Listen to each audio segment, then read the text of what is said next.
You're listening to Business Talk Radio, where we take business to the next level. Rapping with Dr. Jacalyn connects you with experts from all over the world to help you take charge of your career, your business, and your life. Rap along with us. Visit drjacalyn.com to learn how to become a guest or a sponsor. And now, the doctor is in.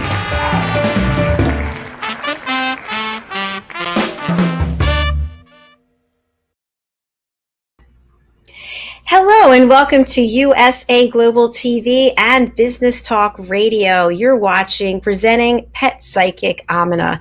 I'm Dr. Jacalyn Kerbeck, and I'm so excited because I get to have Aminah all to myself today, and I get to interview her. So let's bring her on. Hello. Huh? Looks like we both got new hairdos. Yes, we did. In time for the holiday weekend. There you go. Yeah, it was just getting too long. Yes, I hear you. So, I'm kind of excited that it's just the two of us and there aren't any guests today because I get to ask you, a lot of questions that I might not get to ask otherwise. So exactly. This is going to be fun. Well, it's neat because we try to do this, at least every month, and then we've got these amazing guests, and that's their time slot that they can do it, and so we grab it. So just so you know, if you get asked, we will make the accommodation because we're very excited about. And I've got somebody new from Australia. We got her all signed up yesterday. So I saw that. Done. I'm very excited about what she's doing with the animal world. Fantastic. I'm excited as well. So I'm going to just start off. I'm not going to ask you the typical questions about your backgrounds. We can get to that later if we want. But I'd really like to start off, here in the States, it's a big holiday weekend that's coming up. And we've discussed this before for other holiday weekends. And people like to celebrate. And there's a lot of noise. And sometimes there's fireworks. And a lot of this has an impact on pets, on animals in general. So I'd love to hear your thoughts on how our celebrating actually is to the detriment of, I don't want to say the entire rest of the animal world, but to some degrees. Okay. Go all right. there. I'm putting it out there. You're not wrong. Let me put it that way. So please do elaborate on that. And what are your thoughts? I try to be fair across the board. Nothing is 100% one way or another. There is no absolute wrong or no absolute right. Animals, yes, are put down, and sometimes it's a humanitarian thing, and sometimes we are medicating them and they hate us, or we have to put them in a crate for their safety. Is it transportation or something else? So we all do this. I think my parents did it, made sure I was safe wherever I was. Now, we didn't have seatbelt laws in my day, in your day, but I know I made sure my kids wore seatbelt. Maybe they hated it. Your pets are going to be the same. The pets are going to be the same, but the conversation is going to be a little more difficult unless you know how to bark or meow and do it understandably, because we can all pretend to do it. What I stress in my entire work is communication. And that for an animal is body language and its intention and it's your energy. So if you come in scared, they're going to look around by either, especially with a dog, and you'll get the cats that are that way too. It depends on your relationship. They'll look around for, who do I kill? Who do I protect you from? Because you're awfully on the edge. They are all about your energy. They are all about what's going on and what you are exuding. So the same thing when you're a parent to a human person of any age, you need to find your balance. And that's not always possible. And depending on what we're going through, right now in the world, we are having floods and fires and possible earthquakes and explosions and wars. This is not a time where your mental acuity is very, very good. So how do you find that balance? Well, I think, Jacalyn, you and I would agree, it is our animals. It is our children. It is all of those things that bring us balance and love. So find your comfort in each other, find your trust in each other, and show up authentically. We all have bad days. I'm not saying that we don't all lose our tempers. absolutely, with everybody or anybody. But it's about, how do you ask for forgiveness? How do you go back and say, yeah, maybe that was a little much. I over disciplined, or I over this. Own that and grow from that. So this is the way you build relationships. I know that we really talked about the 4th of July here, and brought that really out, because a lot of people don't realize that animals die. Lots of animals die on that holiday because it's so terrifying. There's no logic to pow, pow, pow, pow, pow, pow, pow all night long. So there's tips. The same is true today. You should, especially if you have any kind of pet, cats can go into carriers in your car. Dogs can go into carriers. I know in California years ago, you could not put a dog in the back of a truck just leashed. You had to have them in a carrier or some kind of confined space, so they didn't literally fall out of the back and hang themselves, or any of that tragedy when you had to stop really fast and that type of stuff. And I owned a truck and a German Shepherd for a long time, so we knew those rules. Somebody almost rear-ended us when I was in a minivan and the Shepherd was in the back. So I was just terrified. It was a road rage issue. And what was really neat, we had cell phones, of course, already. And I had 2 very tiny children in car seats. And you got this crazy guy who didn't think I was going fast enough on a 2-lane road. And everybody on that road, because it was very packed, it was a end of weekend type thing, and everybody was heading back into the cities. They all called the highway patrol. I didn't have a chance because I was too busy trying to stay on the road with this guy trying to clip me. So these things that you do, don't go driving drunk or you're angry, and it's not always possible, but your animals need the same protection and the same courtesy as your children, because Jacalyn, you and I both know these are our kids. These are our life partners for as long as we can have them, and we do mourn them, and they have the right to be safe. So think about that next time you decide to go shoot off a gun within so many feet of a dog. Now, if your dog is a trained hunter, because there are dogs that go hunting with people, but they're trained to be around that sound and they understand the difference. Not a regular pet. Cats are very exclusive. They're going to hide no matter what. So give them a safe place to hide. Don't worry about it. It's not a reflection on you. I actually have owners who are like, well, this is ridiculous. Oh, I love your Christmas cookies. I love to show my dogs. They've all passed away, but they were my little babies. Yeah. So thank you for that. My next question has to do with traveling, actually, with your dog, specifically dogs in a moving vehicle. So here are the things I would like to have you weigh in on. We see this all the time.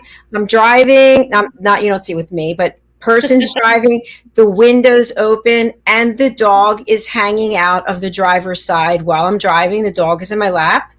That's the first thing. The second thing is a person has the dog in the vehicle, goes into the store, and has the window open this much. What are your thoughts on either of those two things?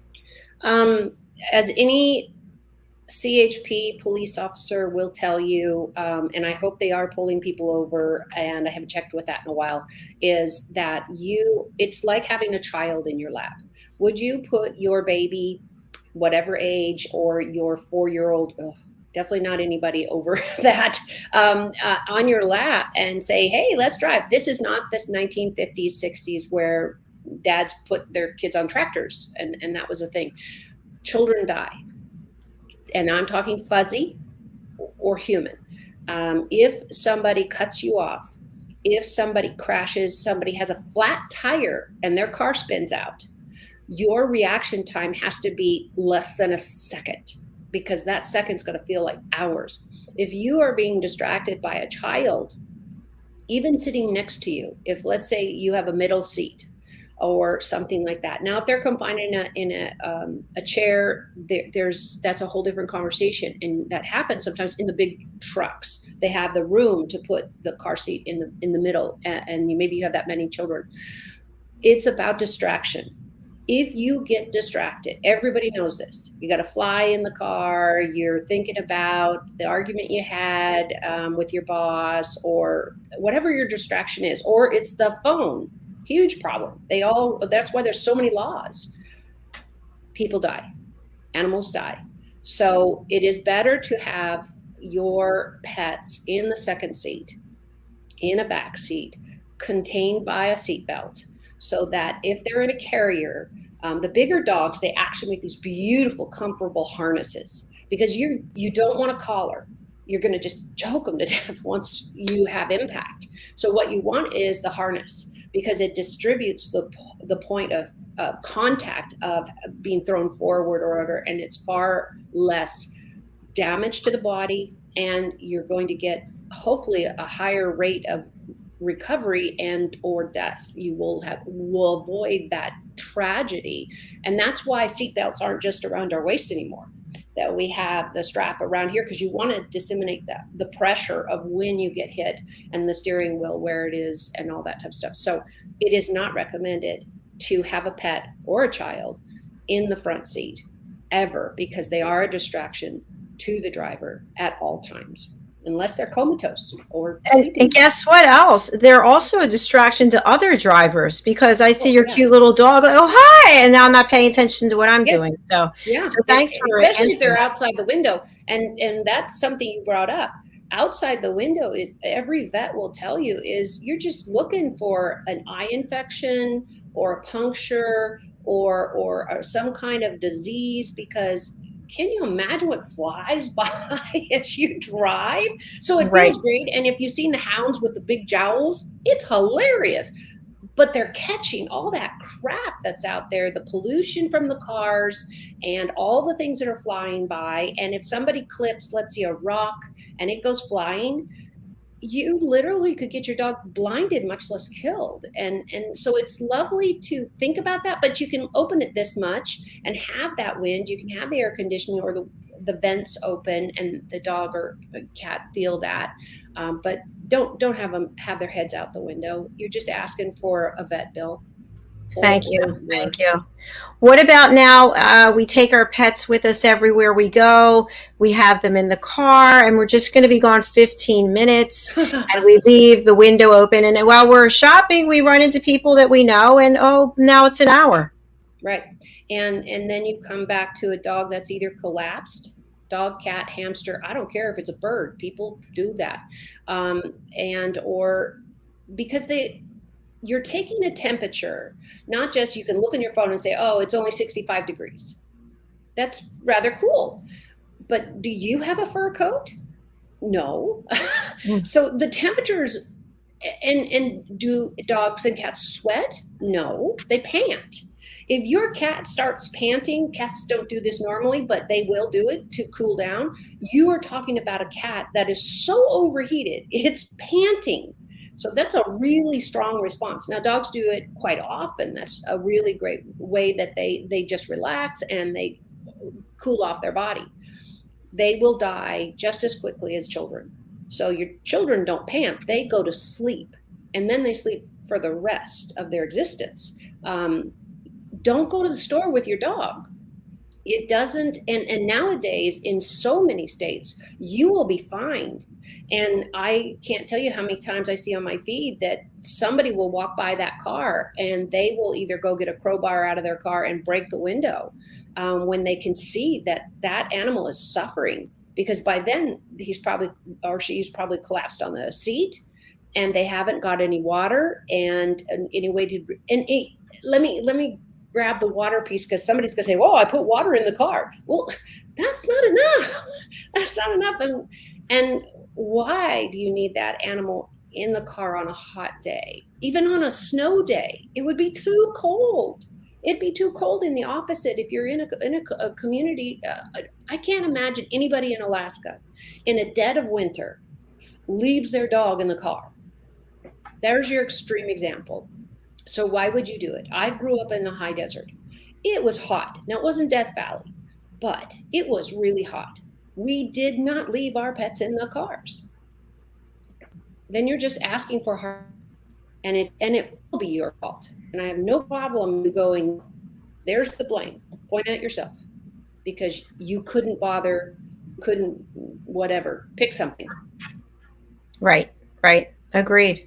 All good points. Thank you. We're going to take a break, and when we come back, we touched on this on another show, but it's really been on my mind lately because of that. What was the guy's name? Joe Exotica, and that woman who saved the zoo. I don't know what is it called? Do you remember? I don't remember. It was some kind of crazy take a picture with a tiger thing, right? Yeah, it was about the tigers, and so keeping them in captivity, and about the zoos. And so I want to just touch on that briefly, if that's okay with you. Sure, absolutely. All right, fantastic. We're going to take a break and hear from a couple of our sponsors, and we'll be right back.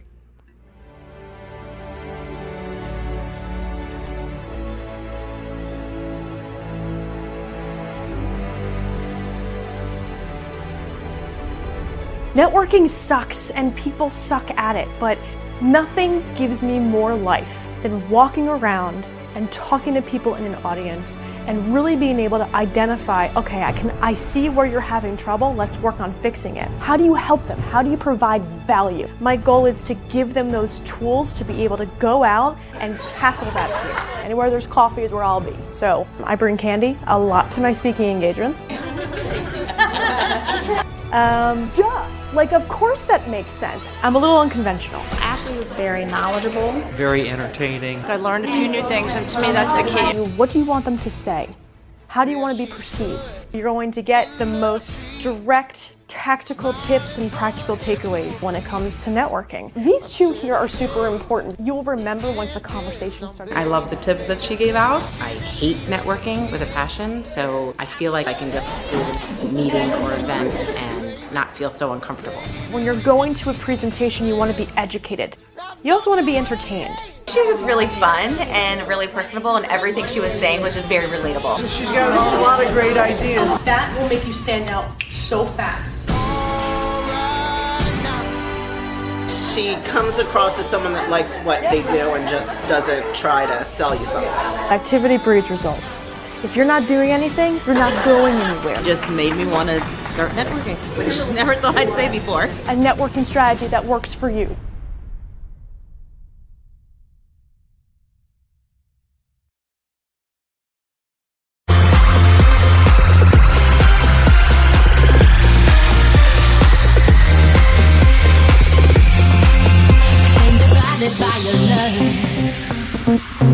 What you giving me is just not enough. I need a love to take me higher and higher and higher.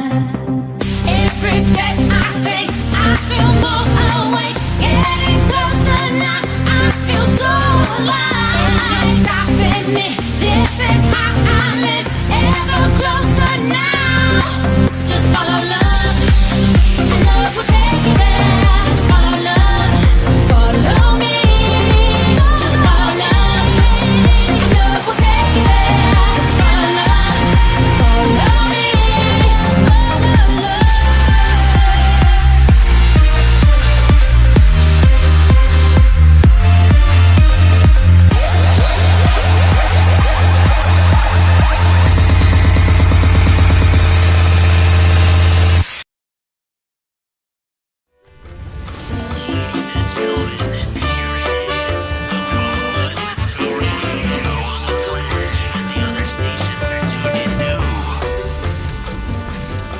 You're listening to Business Talk Radio, where we take business to the next level.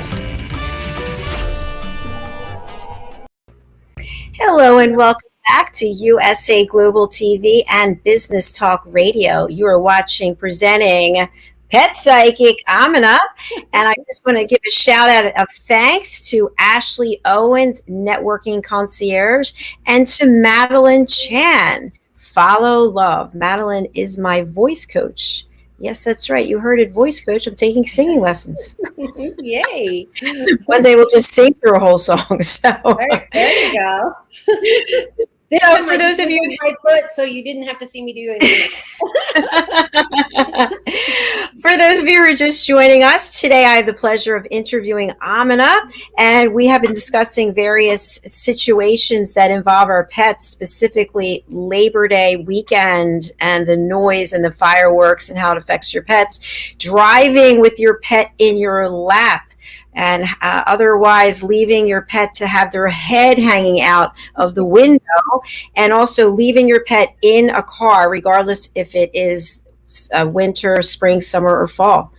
So the next topic I'd like to talk about is keeping animals in cages. And what do I mean by this? There's crating animals, obviously, and that's a great way to train the pet. And if there's anything you want to elaborate about crating, if you think that there's something people should know. But aside from our own pets, what about keeping animals in general in a cage if they're meant to be in the wild? Wow, big topic, huge topic. Good thing I belong to National Geographic. So caging has its importance in training. If you are got a puppy who's learning to hold its little pee and get them out and that type of stuff, everything has a time for it. Where you need an expert is to find out how long they should be there or when you should put them in, because if it becomes corporal punishment, and it is just what it sounds like, if you're using the crate as discipline, then that becomes a very hostile location. When you need your pet to be safe, or you have, let's say, an elderly parent visiting, but your dog jumps too much or might trip her, or they're terrified of them, whatever your guest's issue, elderly or not, or you have small children that could pull their ears and might get snapped at because the dog's like, yeah, that's not working. If there's not a room to go to or a backyard to go to or someplace else, sometimes crating is necessary for the dog's sake, not just the people's sake. It's got to be big enough that they can turn around, that they can sleep, they made sure they had enough water, all of that type of stuff. There's times, as I mentioned before the break, having it in the back of a truck is a state law, at least in California. You strap the crate in, and then the dog goes in, and that's what we did with our shepherd. We actually did that again in the minivan also because it was safer. God forbid I got into a car accident or something. At least I knew my kids were in seat belts, car seats, and the dog his car seat, and that type of stuff. So everything has a place. If you, again, are using it for corporal punishment, if they are spending the whole day there and they're defecating and urinating and not getting enough water, or let's say they have a water dish, but you're not filling it in, that's still the problem, then you're creating behavioral issues. If you did this to a person, just think about it in your terms. If you were locked in a cage all day long, went to prison, but they left it people size, not a bed and all that, you would have serious behavioral issues possible. So don't do this to the pets. They have the same capacity to feel, to be injured, to be scarred for life. I have seen animals that bite instead of come lick you or are terrified of you, and 90% of those have been abused in some way, usually hit or kicked or some kind of physical abuse.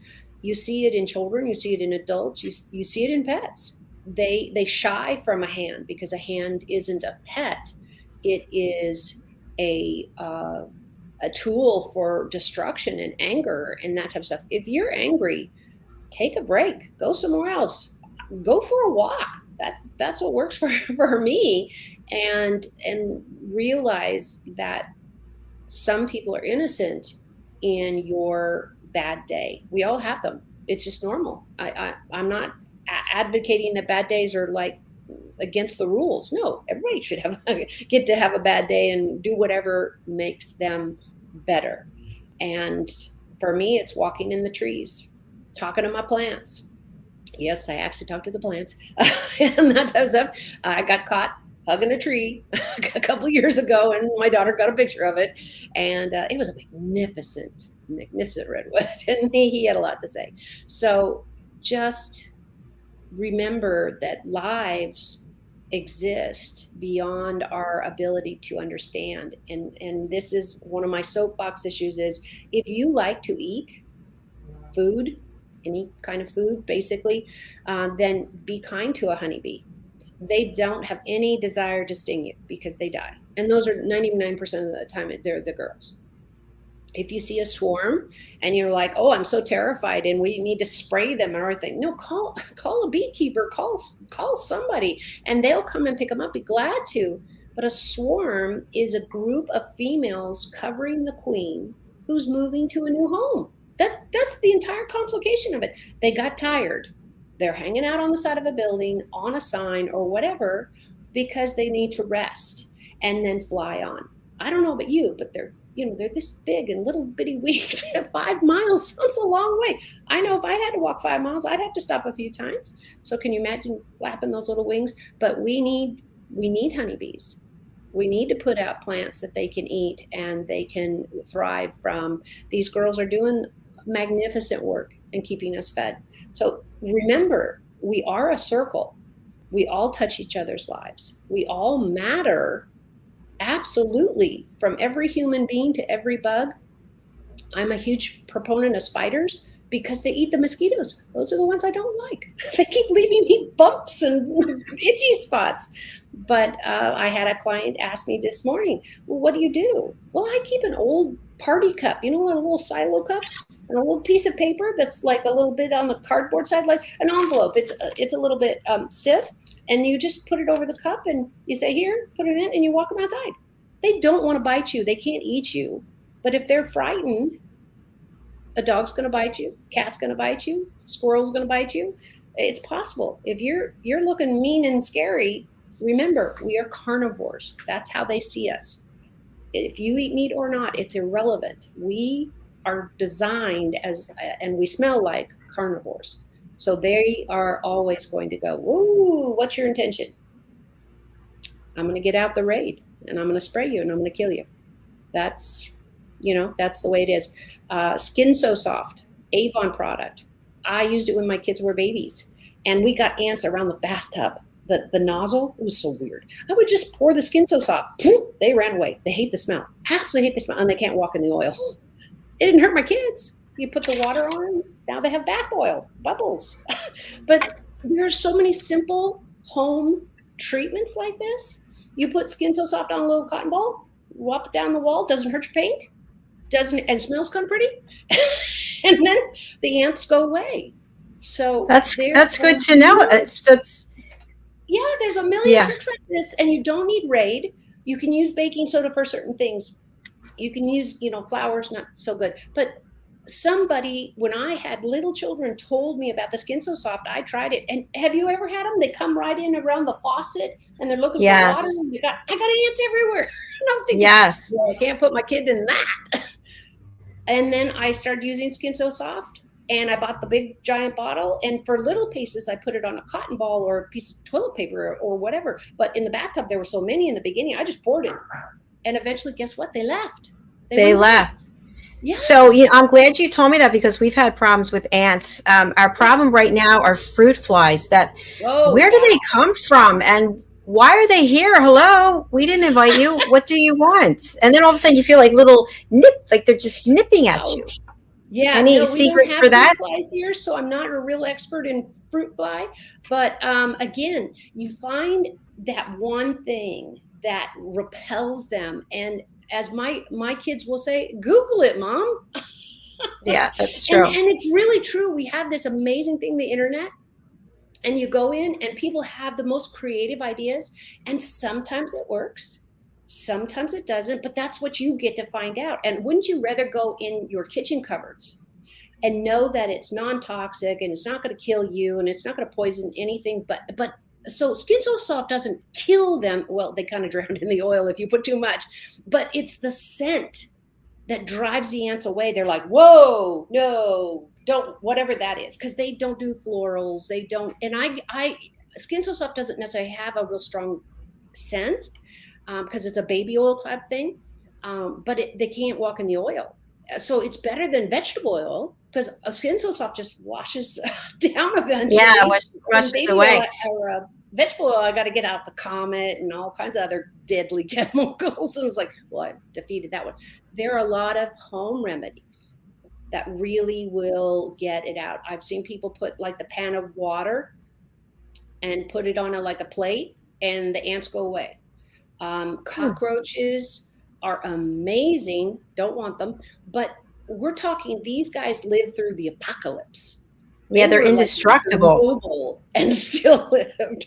So, you know, what you need to do is a clean house really does matter, because if you're feeding, you know, the wildlife, they're going to come in. They're going to eat off your counters, and that it's not healthy. So no, I think I mentioned this before, but I love Law and Order SVU, and I think it was SVU if it wasn't one of the other ones. And this guy collected cockroaches and he made them into jewelry. So he would sell them, and and I was freaking out because I don't know if they were real cockroaches or not. I don't know if they were little robot machines or something, but they had stones. They had emeralds and diamonds, and supposedly they were worth a fortune, and somebody would have crawling around on them at a dinner party or something. I'm sorry, I'm dying here. I'm like, okay, you have too much money.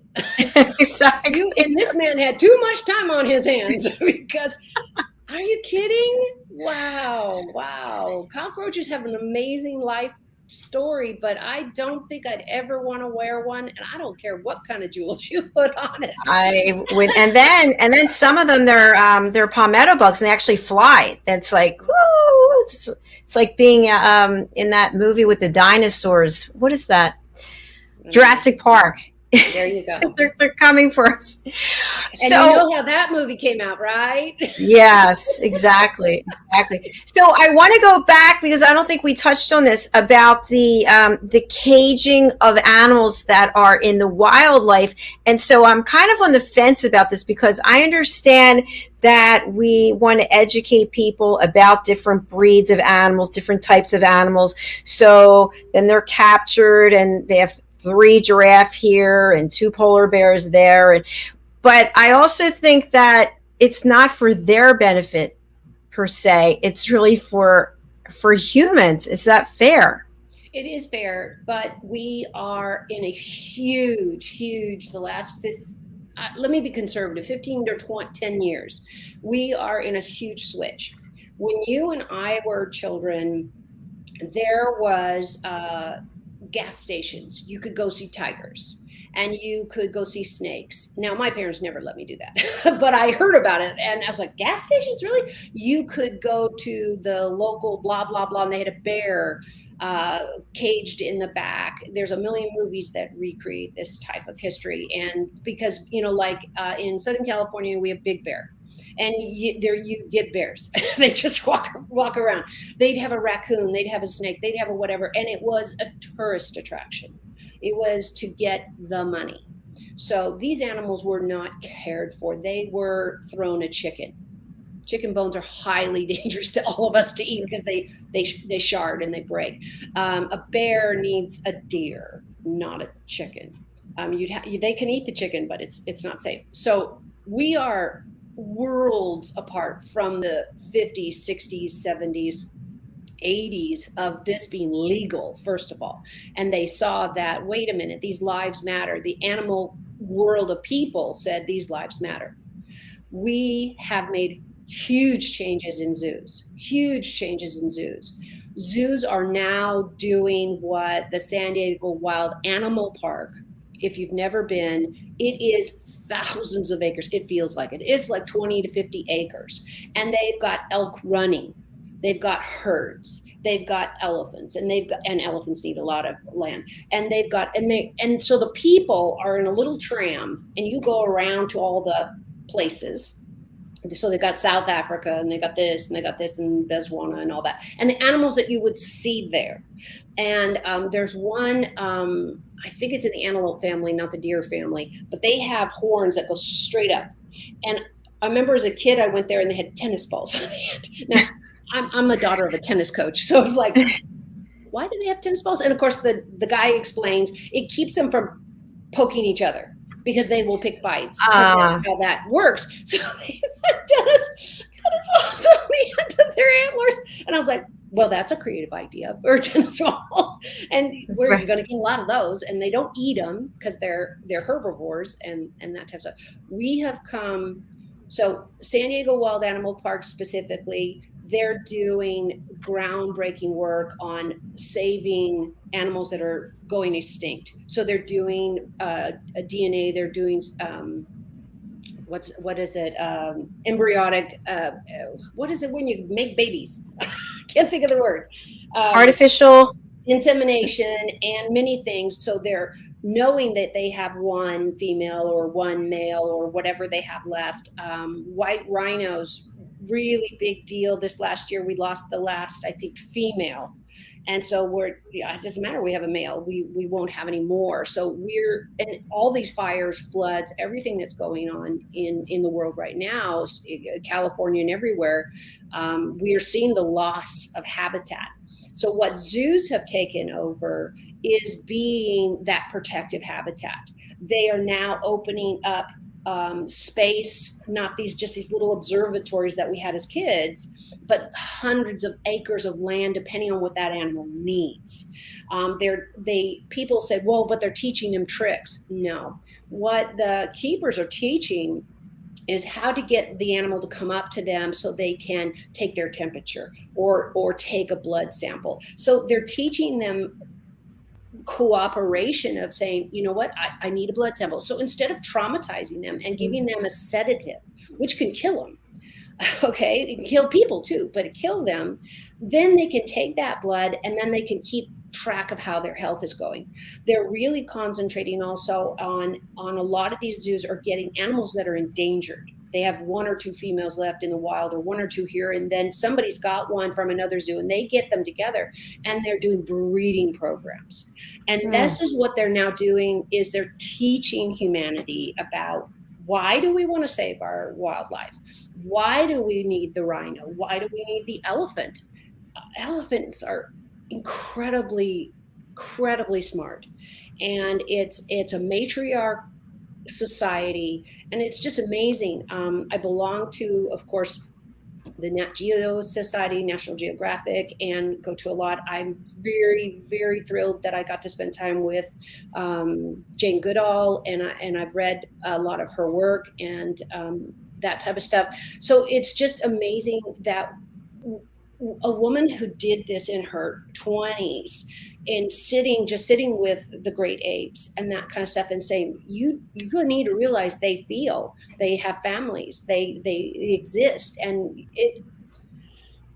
I hate to equate this to this, but for me, it's, as my ancestors did, came to the US and said, oh, our land, we've landed. And you're, wait a minute. Isn't those people over there, the Native Americans, wasn't this their land? So we've done that with all things, human, animals. We've just stepped in and said, okay, we're here, it's ours. And it's like, no, this was, and we unbalanced the world. Mm-hmm. So we are living our choices. And that's what we see right now. So when you go back to source, when you go back to natural living, when you go back to understanding that we need these animals because they create balance. One does this, one eats that, one manages the grass, one, it keeps the fire down. And then you'll love this. Okay. So have you heard of a dung beetle? I think I have, but I don't know why. You know what dung is, right? Yes, it eats. So you have to watch. I haven't talked about a dung beetle in forever, but I love. Of course, I watch a lot of National Geographic. So they take elephant dung and they roll it all up and they put it everything. But what you get in feces is seeds, and you get regrowth, and you've got this really great. So think of a cockroach. and he's kind of the same. And they roll the feces up, and it's this little beetle, and they're rolling it up, and they move the seeds. So you've got new trees, you've got new greenery, and we are literally killing all of these things. I have no idea what the mosquito does. I've never discovered what his purpose is or her purpose is, but somehow, I'm sure there was a plan. But just look at something as simple as a dung beetle, which everybody would say is kind of gross and weird. But for me, it's life. It's the continuation of life. It's moving us forward. But when we kill the elephants, we kill the dung beetle because there's no resources for them. There's no food source or job, whatever you want to look at that. And then you realize you're killing the forest because the dung beetle's making sure that we don't have 10 trees in one place, that we have 10 trees over an acre, because there's lots of dung beetles and they're moving all that feces around where the elephant has consumed those seeds. We need each other. Right. It's got to be coexisting. It's got to be, because this is why we are where we are today. Fires, floods, pandemics, everything, because humanity doesn't respect the fact that everybody has the right to live. All valid points. So well done. And when I think about how many animals have been displaced, we had a tornado. There was, yes, and the hurricane and all the fires out west. It's really alarming and frightening. Yeah, and we aren't learning anything fast. But when we're doing gas and lines and digging up the soil, we're going to be Death Valley all over. And honestly, Death Valley has more life in it than a lot of places that used to, in the jungle and everything like that. Death Valley, really, if you've never been there, is a stunning array of living through the harshest environments. Alaska is the same. It's a beautiful, beautiful place. But boy, it's a tough place to live. Yeah, I've been to Alaska. Yeah, I was there in the summer also. Yes. Yeah. Amazing. Well, Aminah, we're at the end of our show. Went by so fast as always. So I am thrilled that we had this time together, and I'm going to spotlight you. And I'd love for you to share with our audience the ways that you can assist them and any offer you might have for our audience today. Absolutely. When you join us here on News Talk Radio with Jacalyn, I will absolutely give you the discount that I currently have just for this audience, and that is $65 for 1 hour with me or less, and I will answer whatever I can. I am also a public speaker and a trainer, so what I'm going to do is help you be a better pet parent, whatever that is. I did work in a veterinary clinic, so I will have the time, if that's what you need, to go to a vet. I will help you make that decision and be your team player. I'm just there to help you and translate what your pet is needing to tell you. And if you haven't learned their language yet or just need a little help, that's where I can help on many, many fronts. So again, if you're listening to this at any time, even in the recording, let me know that you saw us on Dr. Jacalyn's show, and I will give you that discount of $65 instead of $75, and that's for 1 hour with me. So I want to help you guys all be better pet and world cohabitants. Yay, I love that. Thank you. Thank you so much for that beautiful offer, and thank you for being here today. I hope you have a fabulous weekend. Get some rest, whatever it is you want to do. That's what I'm going to do, work and rest. And Absolutely. I look forward to seeing you next week. Who's our guest next Friday? Gosh, we have next week, we have Dottie Boone, which we're going to talk metaphysical things. You can ask her all kinds of questions on what, how, where, why, And I might be a few minutes late because I've got a client before, and I've told them we'll talk as fast as we can. But we love Dottie. She's just amazing woman, and just passed another birthday. And I'll leave her to share that with you. At some point, you just go, it's just another one. But she's amazing, and we can ask her any of those wonderful, deep spiritual questions or otherwise. Yes, I enjoy the Reverend Dottie Boone, so I look forward to that. So absolutely. Thank you again, Aminah. It was good seeing you. Thanks for being here. You too. Have a great weekend. Thanks, you too. Bye. Well, a lot of great information. It was good having Aminah here to myself so I could ask some of those wonderful questions that I've been dying to know the answers to. And we've got 2 more shows coming up. Next is Stories of Hope, Inspiration, and Overcoming Adversity, which is right after this. My guest is Lee Ann Turner. And then after that, something new I started doing last week. Every Wednesday, Thursday, and Friday, I do an 8-minute live in my role as the listening mentor. So on Wednesday, I presented the first tips on how to be an effective communicator.